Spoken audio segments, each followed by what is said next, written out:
I think we're nearly on.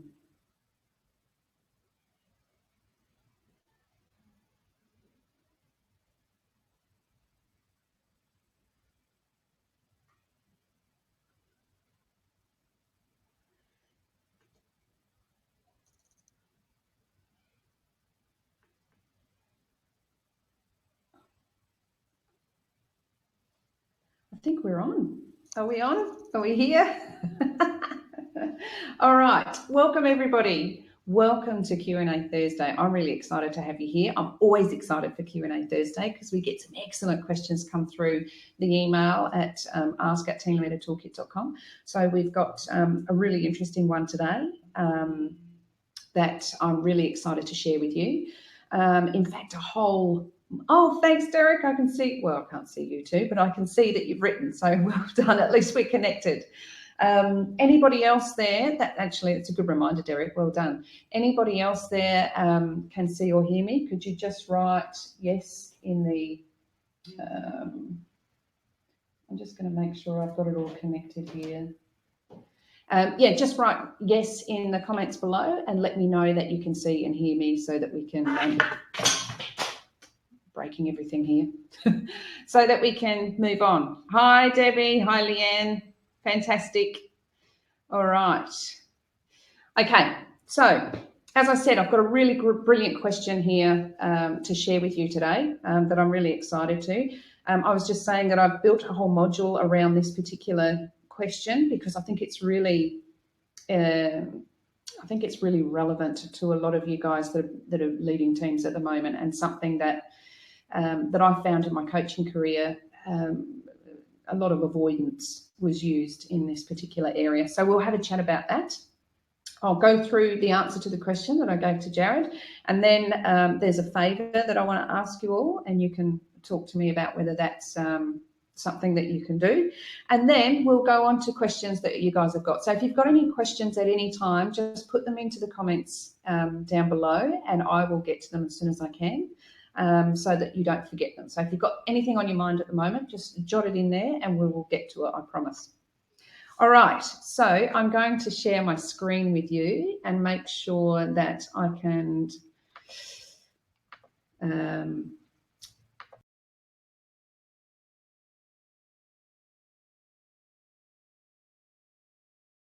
okay, so live coaching, 8th of June 2017. If you were on here last week, you would have seen that I actually forgot to change the date on there. So I'm making myself little checklists as I go to make sure that everything's done beforehand, because I don't like anyone else touching this. I like to do the live coaching, but probably not sure if I'm the best person to actually do the material beforehand, because I've got people in the team that are much more better with attention to detail than I am, but there you are. Okay, so let's have a look at this question. Jared, so his question was, I have some members of my team that are underperforming, so how can I help them to do better?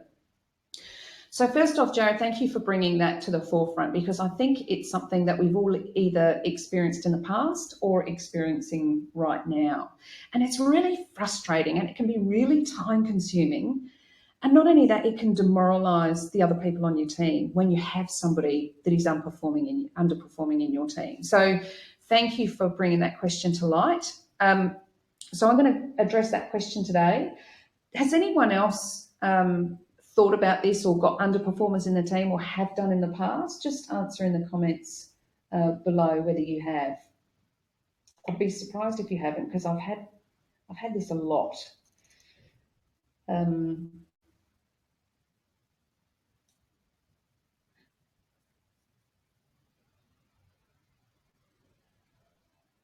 Yeah, good. So, yeah, okay. All right, good one, Jackson. Yeah, okay. So what happens is sometimes when we have to have these conversations with regards to underperforming team members, we tend to go into a bit of, yeah, Derek, that's right, everyone's had it, and yeah, complacency also, Debbie, well done.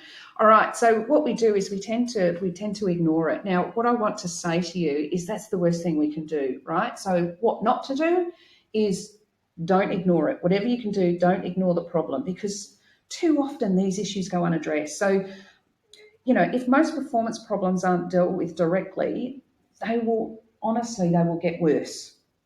So what happens usually, instead of taking action, some leaders will transfer the person somewhere else into another department, or they will let them stay put doing nothing at all. And this is totally the wrong approach. And if you guys have been through this, you'll know that it doesn't usually get better. In fact, it usually gets worse.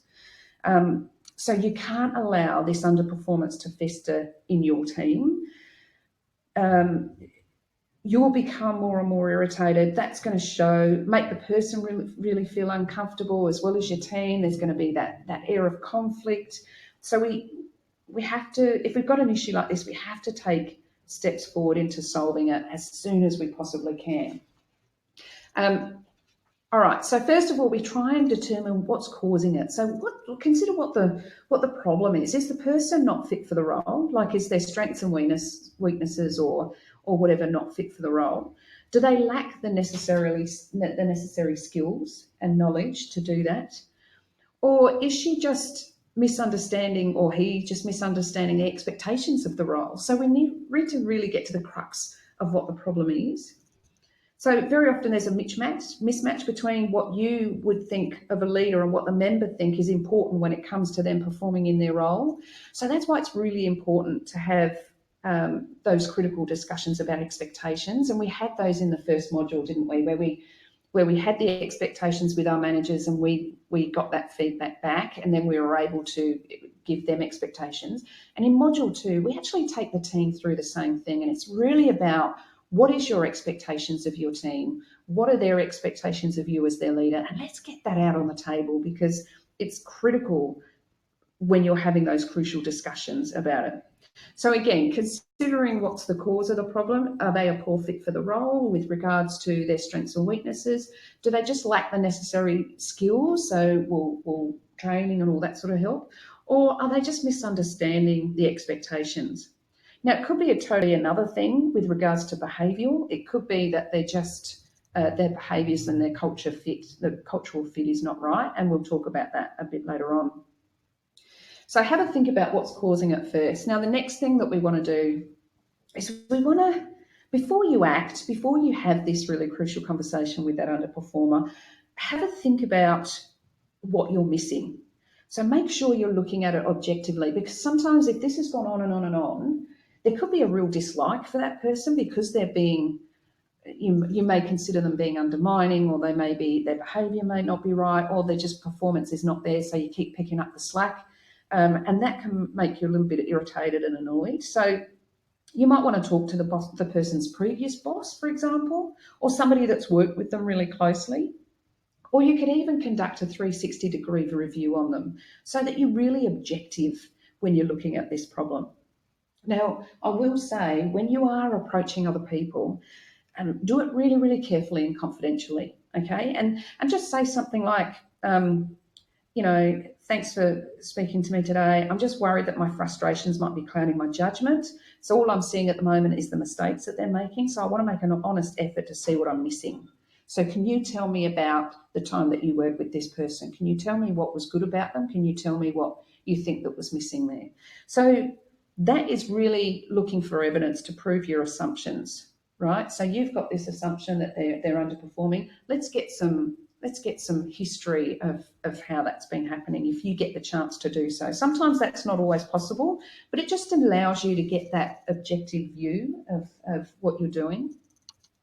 All right, so what have you got to do, Jared? Okay, so there's step-by-steps here of what you've got to do. So meet one-on-one with the team member. Now, you can download in the tool suite. There is Improved Performance Conversation Planner in the tool suite that you can download that, go through it, have a look at it, jot down some interesting stuff that you've got.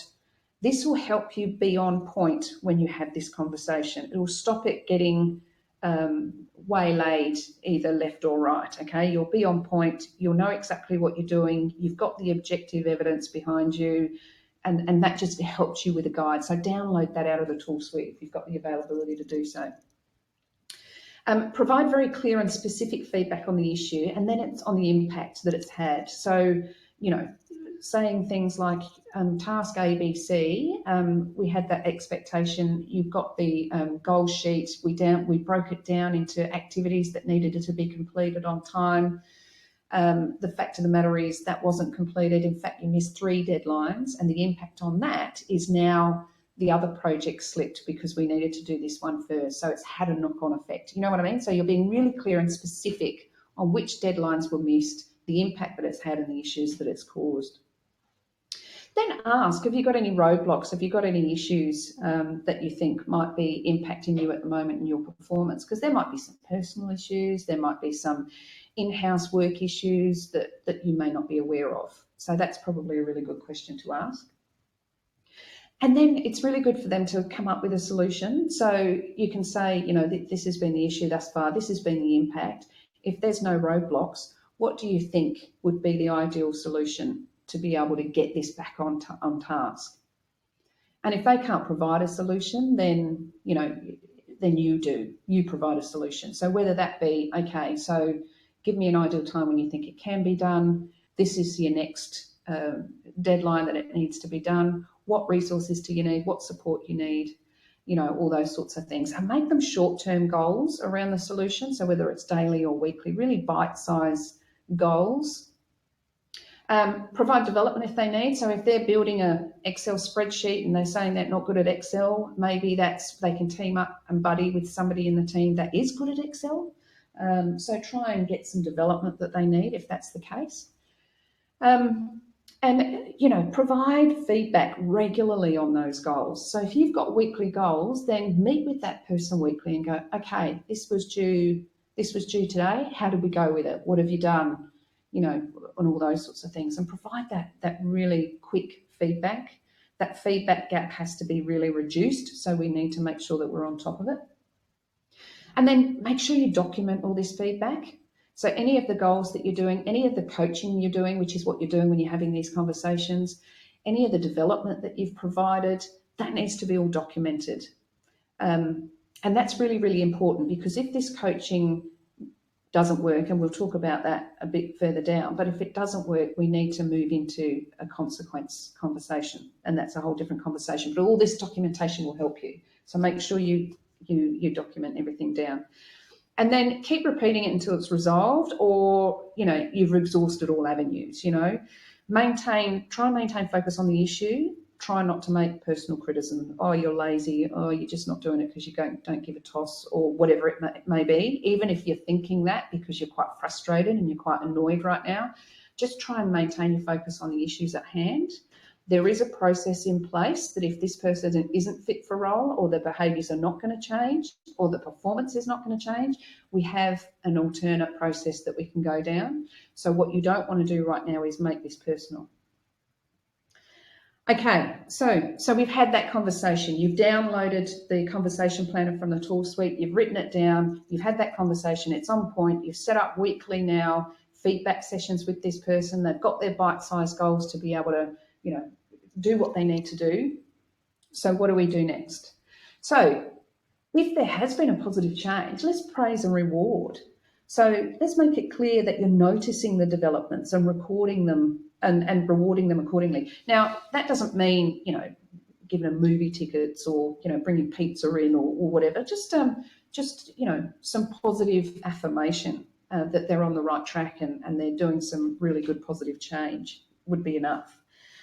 And also, you know, we want our team that they can embrace making mistakes, because that's how we learn, right? Not, geez, if I've made a mistake with this, I'm not going to go and tell the boss because they're going to be really cross with me, and, you know, all this sort of stuff. So at some point, there should be a level where they can make mistakes. If it's not a safety issue, if it's not going to cost the business or your team, you know, thousands and thousands of dollars, but it's a mistake that they've honestly made, but the whole team can learn from, I think we need to embrace those and have a positive communication around those.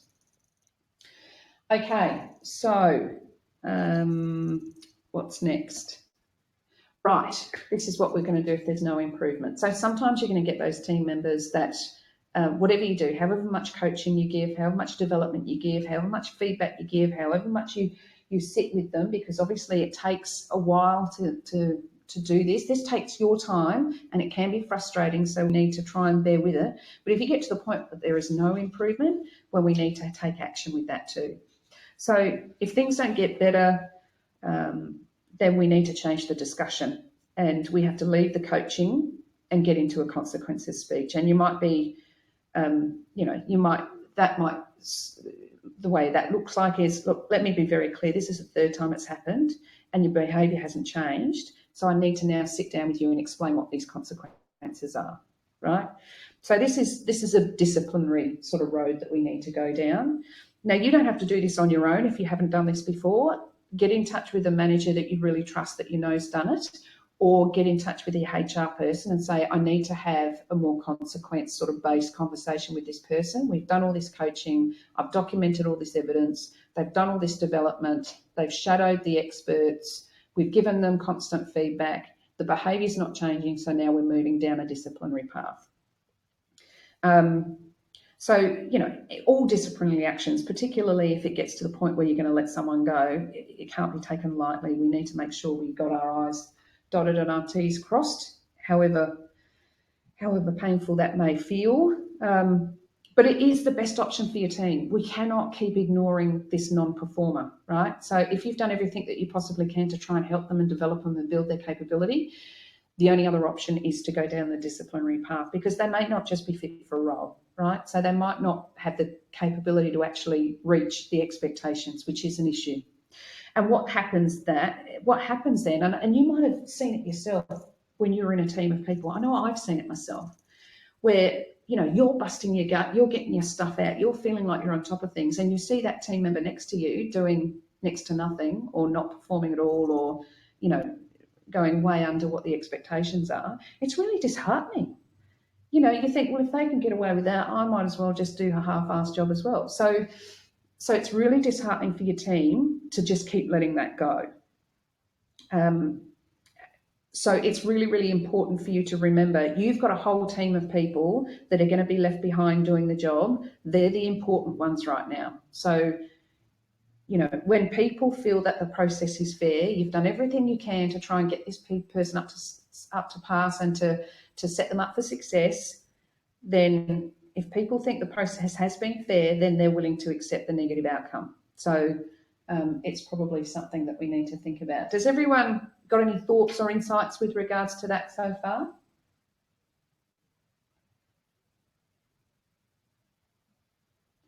It's a tough conversation to have.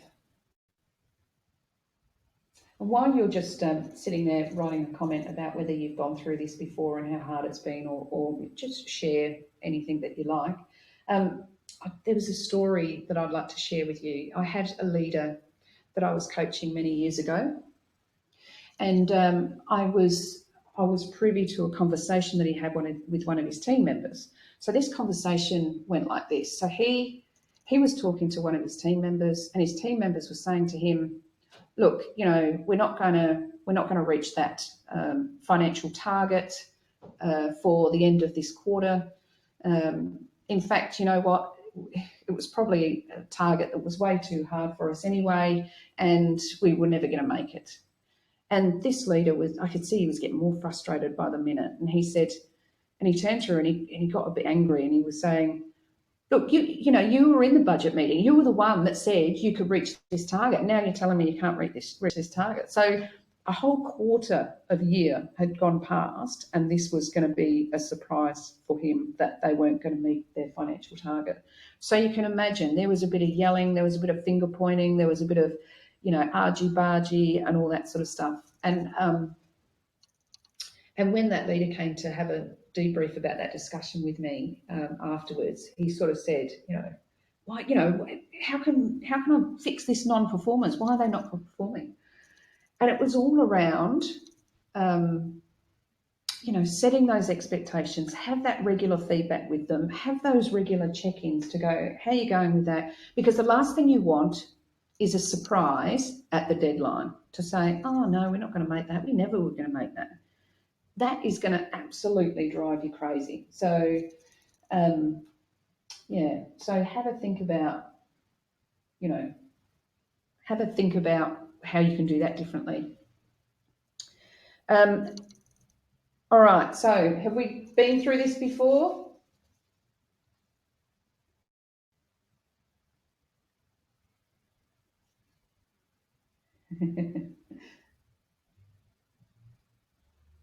Yes, Jackson, nice.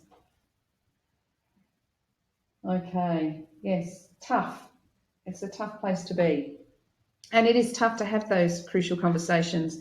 Now, I'll just tell you another quick story, if I may. This is about a leader I had in WA who was fairly new at the job. He was really, really keen and enthusiastic, but he had also been friends with his team prior to becoming their leader. So it was a bit of a tough situation for him. Debbie, I'm just learning the importance of documenting both positive and negative. Yes, I tell you what, Debbie, that is, if you take nothing out of this, that is brilliant that you've taken that, because the documentation is really, really important. As you go down the disciplinary path, if you have to go down there, that documentation is going to be instrumental to ensure that there's no repercussions. There's nothing worse than if you've actually got to the point where you're actually firing a member and they go off to the tribunal and say they feel like they've been unfairly dismissed. And if it goes through court, if you don't have that documentation, you may be forced to reinstate that person, and then it is almost impossible to touch them again. So just the importance of documentation is instrumental in setting you up for success. So yeah, brilliant, Debbie, well done. So I was saying I was looking after this leader in WA, and he had a couple of underperformers on his team, and he would actually be picking up the tools and going and doing the work himself, until I sort of sat down with him and asked him why he was doing that. And he said, oh, look, there's one in particular that's not really pulling her weight, but that's okay because she's going on holiday soon. She'll be much better when she gets back. And I sort of said to him, I said, okay, so she's been working in this team for 5 years. There's been no change in her behaviour or performance in 5 years. Why is a 2-week holiday going to make a difference?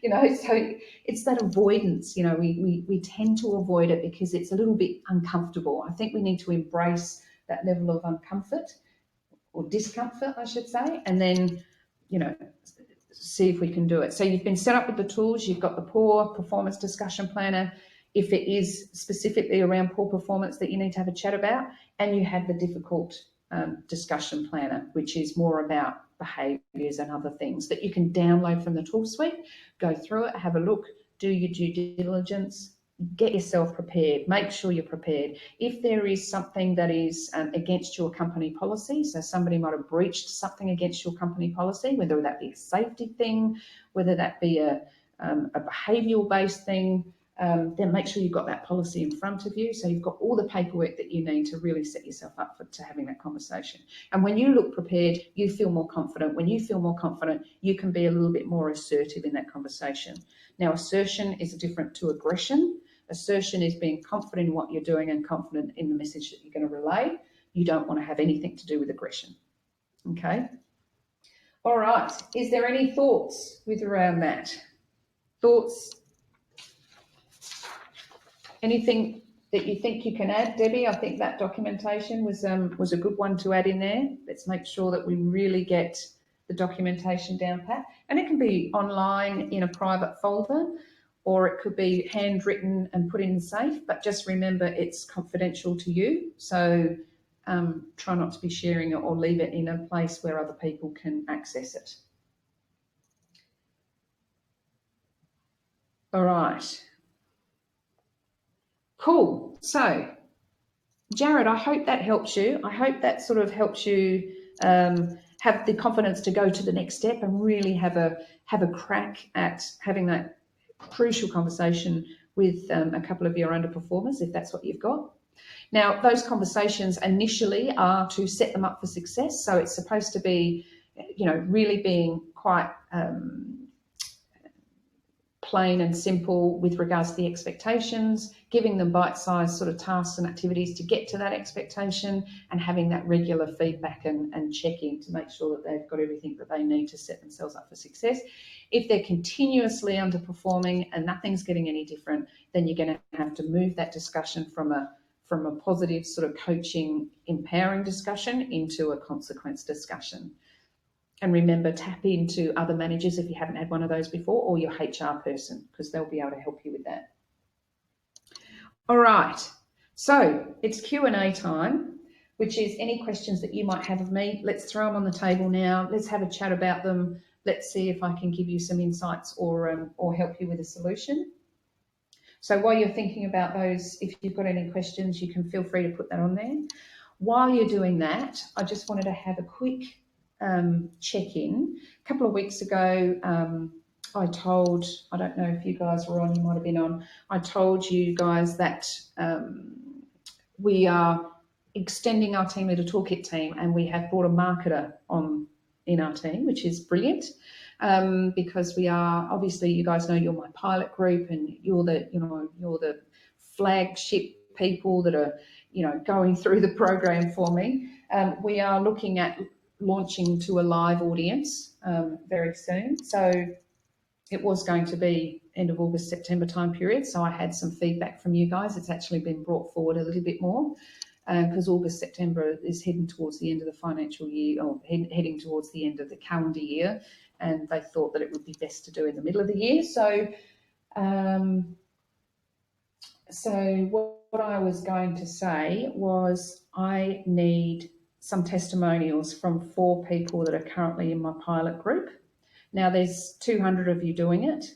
There is about 87 of you that are actively in the program.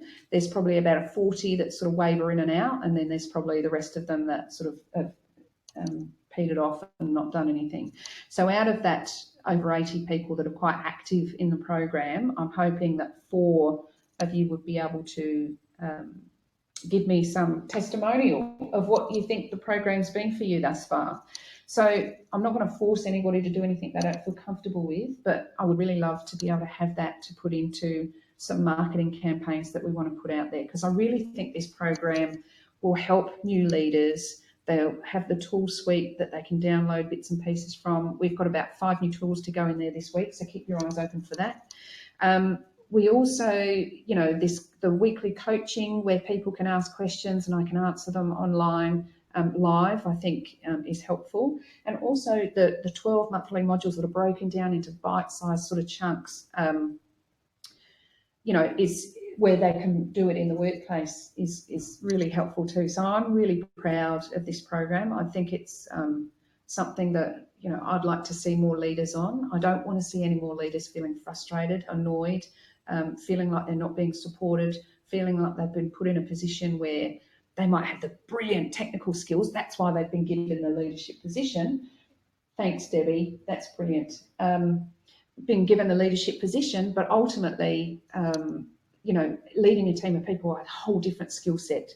So what usually happens is our managers or our company send us away on a 2-day leadership workshop somewhere off-site, and there's limited impact with that, because you can't teach someone how to lead through classroom discussions, role plays, and case studies. It's really, really tough. They need to live it in the workplace and actually do it in the workplace. So this is why I brought this around. This is why I think it's really, really important to get out there. So I would love to have you guys, if you feel comfortable to do so, to give me a bit of a testimonial. Tell me what you think of it. So if you, and Debbie, that'd be fantastic. Debbie, if you could just send me an email at tina@teamleadertoolkit.com, and I'll get in touch and just give you the questions, and then you can answer them. And it's just going to simply be, hi, my name's Debbie. I lead a team of 5 people or whatever. Before Team Leader Toolkit, these are the pain points that I had. These were the frustrations that I've had. I've now started the program Team Leader Toolkit. This is the sort of difference it's making, and you sort of fill in the blanks of what's true for you. And then that would be brilliant. That'll just give me something to put in there, because I want these testimonials to be honest, authentic, and true. That would be different to some that I've seen out there. Anyway, okay, so that's brilliant. Thank you for that. Okay, have we got any questions? Having a step-by-step procedure, guys. Thanks. hoping to not have to go out to the consequence then, but this is very helpful. Yes, we never want to go to that way, Debbie, to the point of consequences, but ultimately, for the sake of yourself, for the sake of your team, and for the sake of that person, sometimes it's the best way, because if they're not fit for the role because they don't have the capability to do it, we can't keep, putting that under the rug. So they need to go into a role that they do feel like they're value adding and they do feel like they're empowered. And if this is not it, then we need to move them on. So, yeah, not very nice to be there though, I know. Okay, thank you, Debbie. So, yeah, so and anybody else, Derek, Jackson, Leanne, I think you're on with us. If you are interested,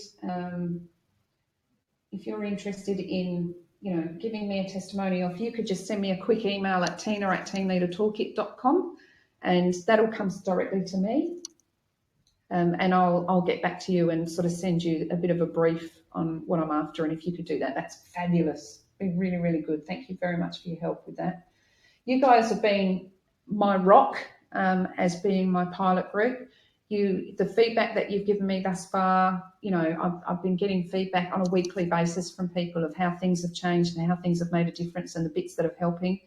I think people are a little bit scared to tell me what's not working, so I'm really keen to find out that too, so I can tweak the program if necessary and make it the best it can possibly be. So any feedback that you may have for me, I'm really open to it. I'm not precious. I'm really, really open to it. So please feel free to talk about it at any stage. All right, so I'm going to stop sharing my screen and go back to having you and I on here. Okay.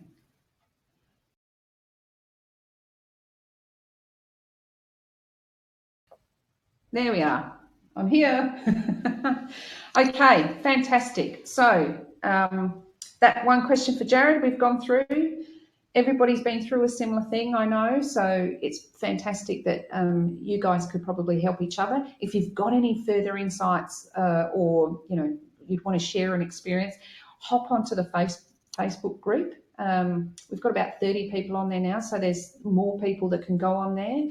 So let's hop on there. Let's share our successes. Let's check in on our progress as well, because that would be really good and helpful for the new people that are coming online. The other thing I wanted to say was thank you for those people that have said yes to the testimonial. I'll get back to you. That'd be brilliant. The second thing, thank you again for being my pilot group. You are absolutely instrumental of getting this program to the best it can possibly be. The reason I built this program is because I was coaching leaders that I found to be, these were really keen, enthusiastic, great people that really wanted to do a great job. They'd be put into a team leader position, and within 3 months, they were a shadow of their former selves. They were absolutely frustrated, annoyed. They lacked support. They felt very, very isolated and alone, to the point where it was impacting their family lives, to the point where they were wondering whether they should be here anymore with regards to this job. They were really keen on the role to start with, but through that, not realising how difficult it was to lead a team of people, not realising that it was a whole different skill set to their technical skills that they already had, really, really impacted them. And then I saw companies sending them away for a couple of days on a leadership workshop or whatever, and then coming back a bit more enthused, going, yes, I've got it. And within days, they're back to the way they were, because there's nothing consolidated from those. They can't embed it. They can't practice it. The big folder they bring back from that, leadership course gets put in the bottom drawer, never to be seen again, gets dust on it. They just, I don't want to see it again. I don't want to see that again. So I've built this in the workplace to try and offer the support, offer all the templates and planners and bite-sized pieces of information so people can grow. Doesn't mean this is going to be easy. It still takes people out of their out of their comfort zone and puts them in a level of discomfort.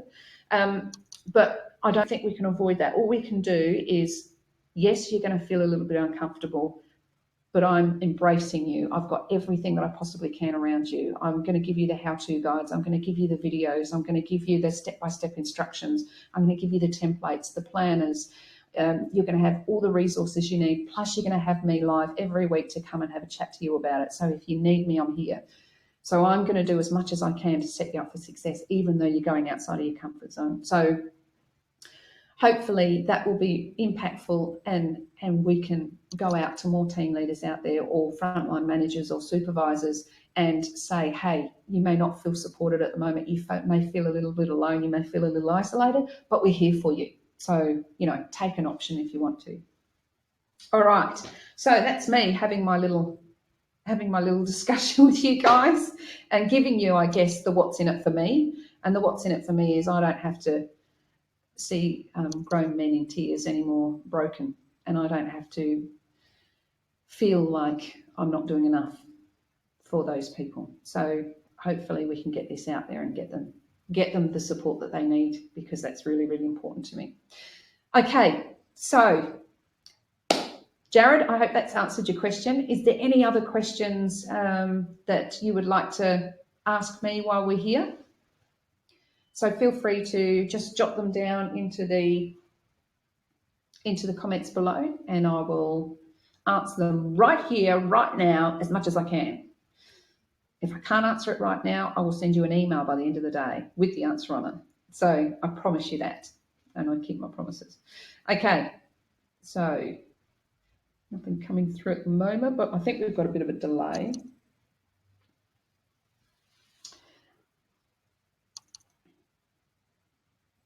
Remember, if you have got any questions that come up after this and you think, oh, bugger, I should have told Tina this, or I should have asked that, that's okay. Just get onto the ask@teamleadertoolkit.com, send your question through. My team and I get together and we have a bit of a brainstorming session. Thanks, Debbie. No worries. It's lovely to say. Thank you. Yeah, so if you've got any questions that come up after this, I've got a little team of people that we get around, we brainstorm those answers, we get together, we go, this is what we feel like we need to do, mainly because I'm teaching them as well. So they're helping me and I'm helping them. And then we get to answer within a 24-hour period. I think we answer your question via email.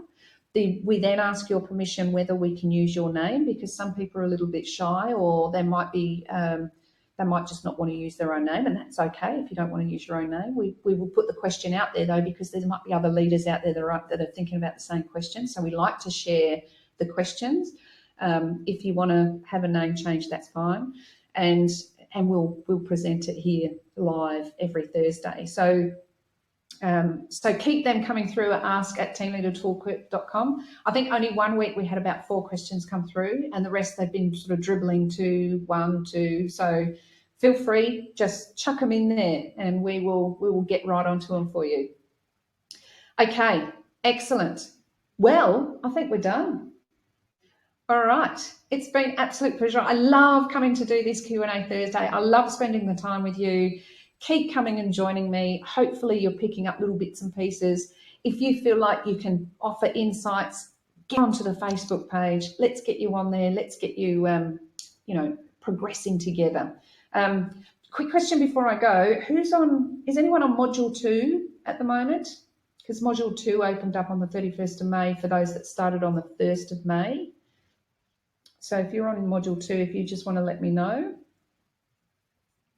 If you didn't start on the 1st of May, then Module 2 will open up 30 days after the time you started. So if you started on the 15th, then Module 2 will open up 30 days. So it's on a 30-day drip feed for each of the modules. Leanne, you're on Module 2. Fantastic. And so one question to you. Have you had that expectation chat with your team? Thought it was quite pertinent and relevant after the conversation we've had today. Have you had that expectation chat with your team yet? Debbie just looked at it yesterday. Fantastic. It's fairly early in the piece, so I'm asking a bit much of you, I think, but just thought I'd put it out there.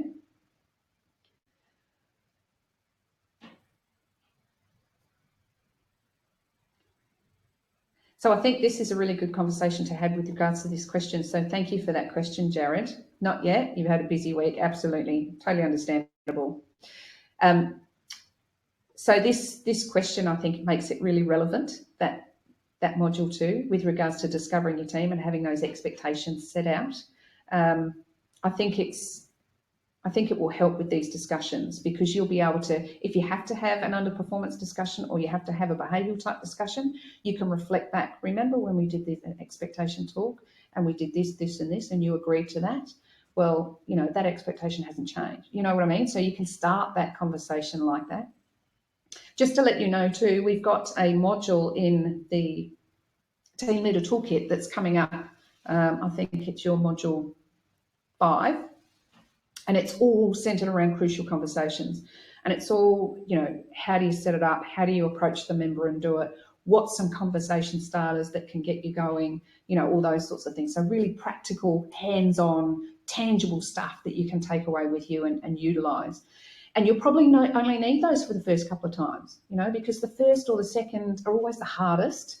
And then it kind of gets a little bit easier. It will never get easy, because those conversations are never easy, but it gets a little bit easier for you to do after that. So that's coming up in module 5. But we do have 5 tools going into the tool suite this week, so watch out for that. Really, really exciting stuff. All right, and for those on module 2, good luck. Really, really important stuff to get those expectations out there and to just make it really, really obvious and transparent of what your expectations are.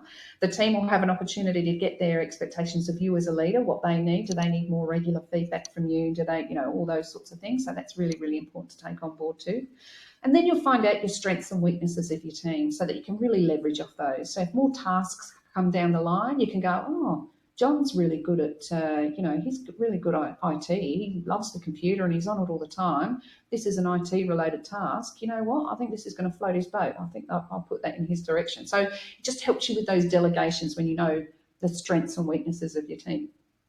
Okay, so without further ado, I've taken enough of your time. Thank you very much for joining me for Q&A Thursday. Let's do it again next week. I really look forward to them.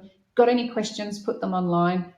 Jump into the Facebook page, share your successes, share your insights, you know, share your progress along the way. I'd love to hear from you. And Debbie, I will contact you after you email me and we can get onto that testimonial. Really, really appreciate it. Anybody else that might think that, yeah, you know what, we can do a bit of a testimonial, that would be really, really great for me. Thank you very, very much. I do appreciate it. Just email me at tina@teamleadertoolkit.com and I'll get onto it straight away. All right, without further ado, I will say goodbye. Thanks for joining me and we'll speak next Thursday. Cheers. Bye.